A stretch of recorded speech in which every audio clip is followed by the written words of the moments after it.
Over 1 million Australians have some evidence of macular degeneration, which is one of the leading causes of blindness and loss of vision. It is a major problem, and today marks the start of Macular Degeneration Week.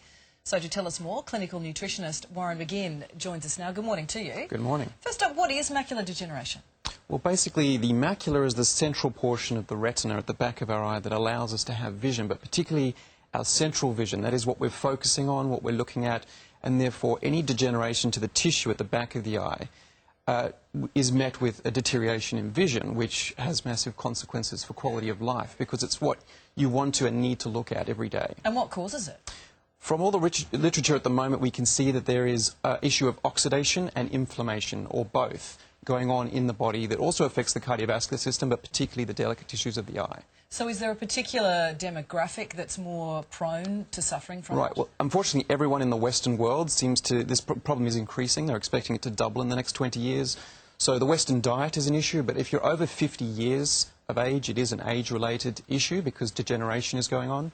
So, but there are problems that are emerging earlier than that before it's obvious could be addressed. So things like diet, physical exercise, Correct. They obviously play a big part. The Western diet is what's really put to blame here, and in particular what's lacking in the diet is omega-3 fatty acids and a lack of antioxidants to protect them and give good eye function. So what can we do then to try to stave off suffering from the disease? The number one things to do are to get enough omega-3 and those colourful antioxidants that you find in vegetables. You can do that through supplements, and from my experience using Nordic Naturals, I've experienced fantastic benefits with an Arctic cod liver oil, where you get the advanced omega-3 and active vitamin A nutrients that support eye health. But then we find anyone who's got active disease and visual concerns will probably need a concentrate, a double concentrate of higher EPA and DHA levels. As was just recently revealed by some studies, you need some quite high levels. The problem is when you get the higher levels, you need to protect them with those antioxidants, and that seems to be the missing element. So you can get fish oils also that combine lutein and zeaxanthin, the most important antioxidants, if people have heard of those. Combined in a fish oil together gives you that overall support that I find very useful for supporting vision. Fish oil is so good on a whole host of fronts That's as right. well. So what are your main tips for keeping your eyes healthy then? So the number one things are, yes, to get a good quality fish oil, to get the lutein and zeaxanthin from green vegetables preferably, or a good fish oil choice that includes them for you.